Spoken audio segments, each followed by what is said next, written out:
Le restaurant Solar Imperial se trouvait au sommet de la ville, entouré de fenêtres qui reflétaient le coucher du soleil sur les immeubles dorés.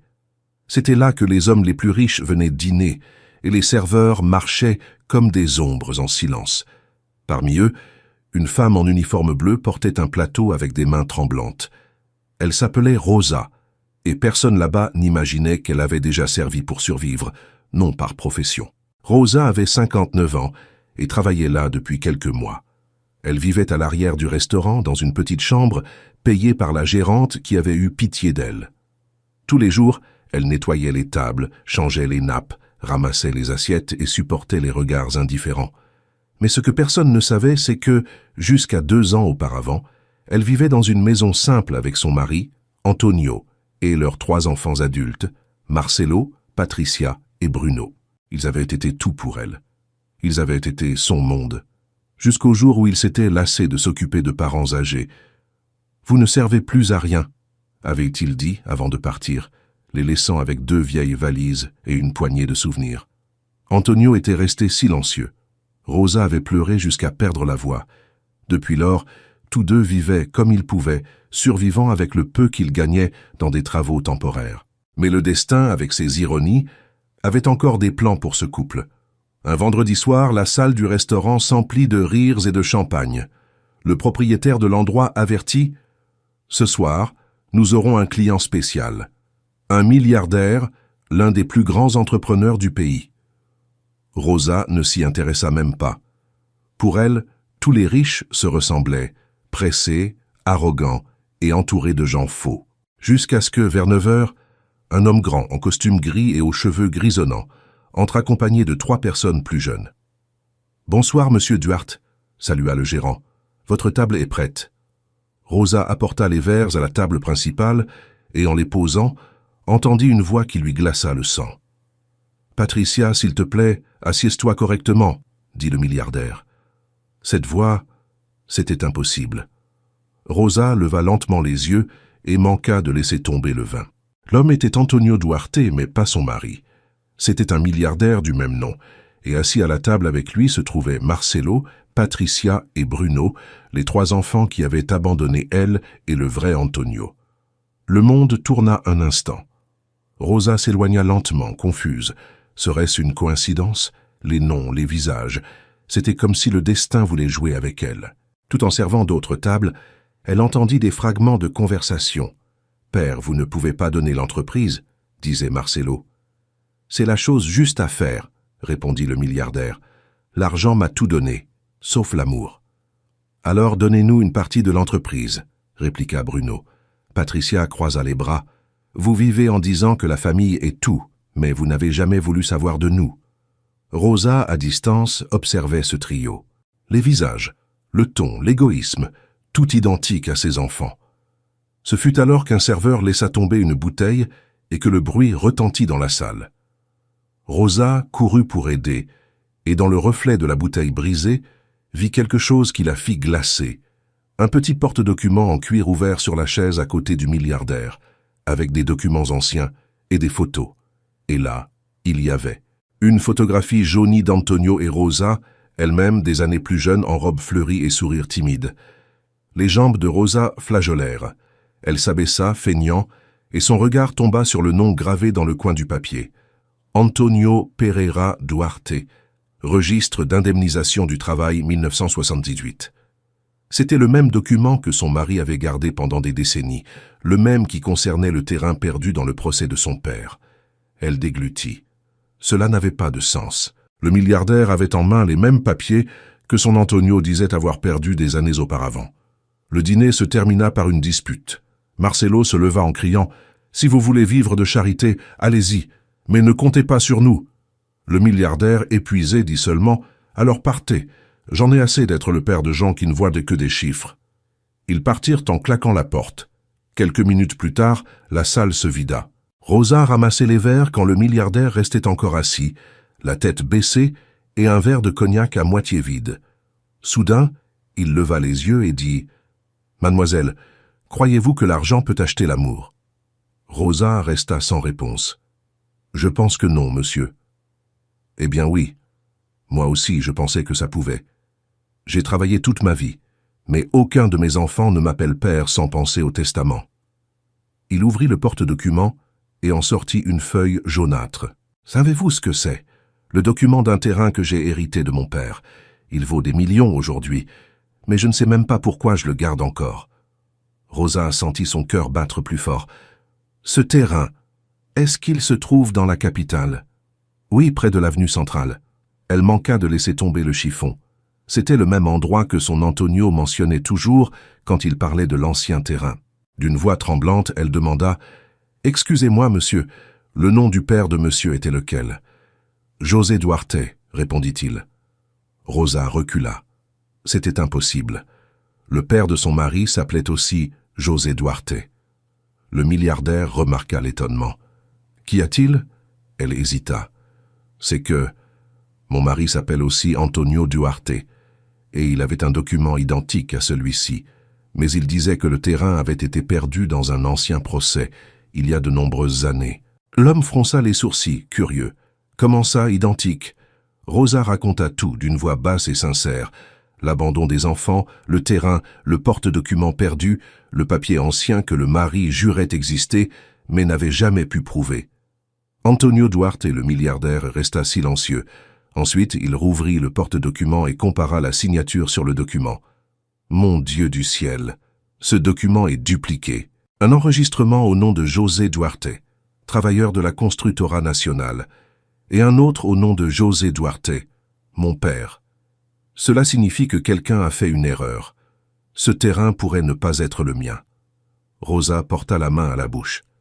Vous dites que peut-être votre mari est le véritable propriétaire du terrain.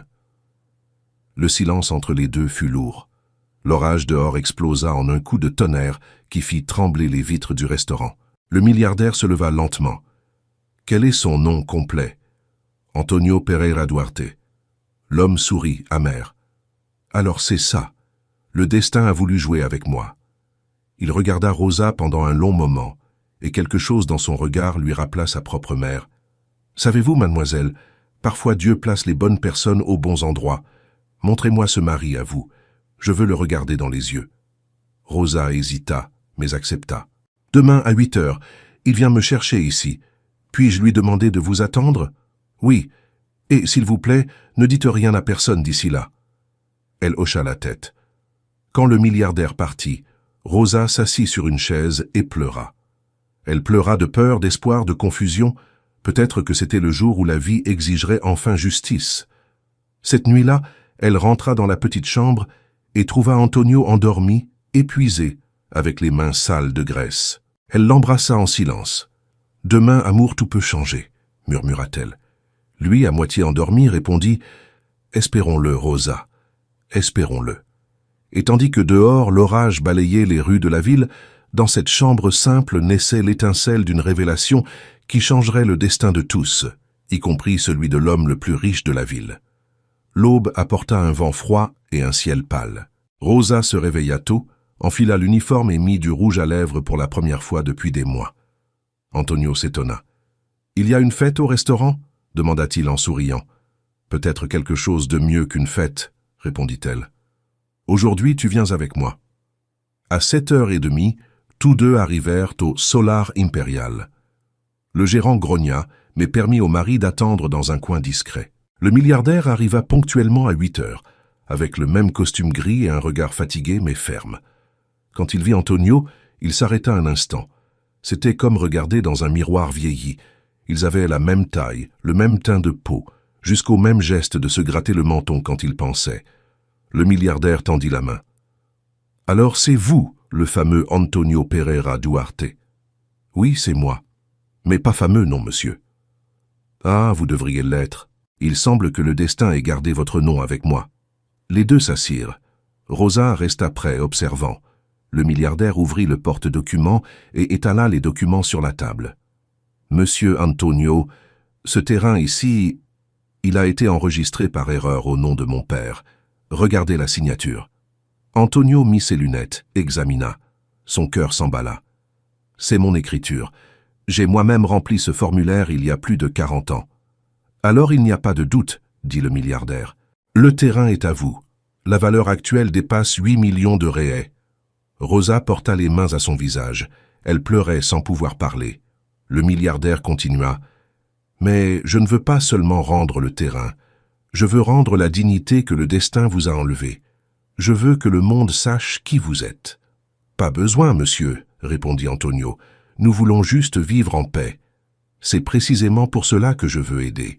La paix parfois a besoin de justice avant de naître. » Il prit son téléphone et passa un appel. « Donna Elena, amenez mes enfants. Maintenant. » Rosa écarquilla les yeux. « Vos enfants? Les mêmes qu'hier? »« Oui. Il est temps qu'ils entendent ce que signifie vraiment être une famille. » Peu de temps après, 3 voitures noires s'arrêtèrent devant le restaurant. Marcelo, Patricia et Bruno entrèrent, tous bien habillés, mais le visage fermé. Quand ils virent les parents de Rosa assis à la table avec le milliardaire, ils froncèrent les sourcils. « Père, qu'est-ce que c'est? Qui sont ces gens ?» demanda Patricia. Le milliardaire répondit calmement. « Ce sont les personnes qui auraient dû être mes enfants. » Bruno ricana. « Encore un de vos discours sentimentaux? »« Non, » dit le père. « Cette fois, c'est sur vous et sur ce que l'argent fait à l'âme. » Il remit à chacun une enveloppe Kraft. « Lisez. » À l'intérieur se trouvait une copie du document qui transférait le terrain au vrai Antonio Duarte. Marcelo lut confus. « Père, c'est de la folie. Vous donnez 8 millions à 2 inconnus ?»« Inconnus. » Le milliardaire regarda fixement. « Il me rappelle plus ce qu'est une famille que vous 3 ensemble. » Rosa baissa la tête, gênée. Antonio serra sa main sous la table. Patricia essaya d'argumenter. « C'est injuste. Vous devriez penser à nous. »« J'y ai pensé, » répondit le milliardaire. « Et j'ai réalisé que vous ne pensez qu'à l'héritage. Sachez-le, l'héritage se perd. L'amour, quand il est vrai, non. » Bruno se leva. « Vous avez perdu la tête. »« Peut-être, » dit le père. « Mais je préfère être fou avec conscience que riche avec le cœur pourri. » Il se tourna alors vers Rosa. « Savez-vous, mademoiselle, hier je pensais être un homme seul. Aujourd'hui, je vois que l'univers m'a envoyé un rappel. Il y a encore des gens honnêtes. Des gens comme vous. » Rosa, tremblante, répondit. « Monsieur, nous ne voulons pas votre argent. Nous voulons juste un peu de respect, chose que nos propres enfants ont oublié d'avoir. » Le milliardaire resta silencieux un moment et fit alors quelque chose d'inattendu. Il tendit un chèque en blanc. « Prenez cela et construisez une nouvelle vie. Je veux que cet argent nettoie un peu la saleté que le pouvoir a laissée sur mes mains. » Antonio refusa immédiatement. « Non, monsieur, ce n'est pas pour cela que nous sommes ici. Alors permettez-moi d'aider d'une autre manière. À partir d'aujourd'hui, vous vivrez dans l'ancienne maison de la ferme Duarte. Elle est à vous. Je vais la faire enregistrer. » Les mots résonnèrent comme un coup de tonnerre. Rosa s'effondra en larmes. Patricia, voyant cela, dit dans un murmure. « Il ne le mérite pas. »« Peut-être pas, » répondit le père, « mais il le mérite plus que vous, parce qu'ils n'ont jamais abandonné personne. » Marcelo essaya de se justifier. « Nous voulions juste le meilleur. »« Le meilleur pour qui ?» demanda le milliardaire. « Pour la poche ou pour le cœur ?» Le silence pesa dans la salle. Même les serveurs s'étaient arrêtés pour écouter. Rosa se leva. « Excusez-moi, monsieur, mais je ne veux pas créer de dispute entre père et enfant. Nous avons déjà assez souffert de cela. » Antonio tint sa main. « Oui, nous voulions juste un emploi décent et du calme. » Mais le milliardaire insista. « Vous ne comprenez pas. Cette histoire doit être racontée. Peut-être ainsi ceux qui pensent que l'argent achète l'amour apprendront quelque chose. » Dans les jours suivants, la nouvelle se répandit. Milliardaire donne fortune à couple pauvre après avoir découvert une erreur dans un ancien héritage. Les journaux transformèrent le geste en une manchette. Tout le pays parlait de la serveuse qui avait révélé la vérité et de l'homme riche qui avait appris à être humain. Pendant ce temps, Marcelo, Patricia et Bruno devinrent la cible de critiques. Les réseaux sociaux ne pardonnèrent pas. « Enfants ingrats abandonnent père milliardaire », disèrent les titres. Le milliardaire, pour sa part, renonça à la présidence des entreprises et nomma Antonio Pereira Duarte, le véritable propriétaire du terrain, comme son associé d'honneur. Antonio manqua de s'évanouir quand il reçut l'invitation. « Moi? Mais monsieur, je sais à peine signer correctement. Et c'est pour cela que je vous fais confiance. Ceux qui ont trop étudié ont oublié ce qu'est l'honnêteté. » Rosa commença à coordonner le restaurant, mais sans abandonner le tablier. Quand on lui demandait pourquoi elle continuait à servir les tables, elle répondait « Parce que c'est en servant que j'ai trouvé ma dignité ». Un jour, en nettoyant une table vide, elle entendit des pas familiers. C'étaient Marcelo et Patricia, tête baissée, en vêtements simples. « Mère ?» La voix de Marcelo était basse, brisée. Rosa se figea. Antonio, qui était à ses côtés, respira profondément. « Maintenant, vous vous souvenez que vous avez une mère ? Père, nous venons demander pardon. » « Le pardon ne se demande pas avec des mots, dit-il. Il se montre par le changement. » Les deux enfants pleurèrent. Rosa ne tint plus et les embrassa. Antonio hésita mais finit par embrasser aussi. « Je ne sais pas si je peux oublier ce que vous avez fait, mais je ne veux pas mourir avec de la haine dans le cœur. » Patricia sanglota. « Nous avons vu l'histoire partout. La honte a été grande mais méritée. Nous voulions juste une chance d'aider. » Antonio regarda dans leurs yeux. « Alors aidez-moi de la bonne manière. Aidez quelqu'un qui en a besoin. Aidez le prochain. C'est seulement ainsi que vous comprendrez ce qu'est l'amour vrai. » Dans les mois suivants, les enfants commencèrent à changer. Bruno n'était pas encore revenu, mais Marcelo et Patricia rendaient visite à leurs parents chaque semaine. Le milliardaire, désormais ami intime du couple, avait l'habitude de dîner avec eux dans la maison simple du nouveau quartier. Un soir, assis à table, il dit « Vous m'avez donné le plus grand cadeau de ma vie. » Antonio rit. « Et qu'est-ce que c'était, docteur ?»« La chance d'être père à nouveau. La serveuse m'a redonné foi en l'être humain. » Rosa rougit, ne sachant que répondre. Peu de temps après, le restaurant rouvrit sous un nouveau nom, Serveuse and Milliardaire. L'inauguration fut diffusée à la télévision. Rosa coupa le ruban et sourit timidement. À ses côtés, le milliardaire prononça un discours. « Cette femme m'a appris que la richesse n'est pas ce qu'on garde à la banque, c'est ce qu'on partage avec le cœur. » Les applaudissements remplirent la salle. Des années plus tard, quand le milliardaire mourut, il laissa une lettre manuscrite adressée à Rosa et Antonio. « Si un jour le monde oublie mon nom, qu'il se souvienne du vôtre. Parce que c'est en servant de l'eau que tu as apporté la vie, Rosa. Et c'est en étant humble que toi, Antonio, tu m'as montré ce qu'est la grandeur. » Rosa pleura en lisant ces mots.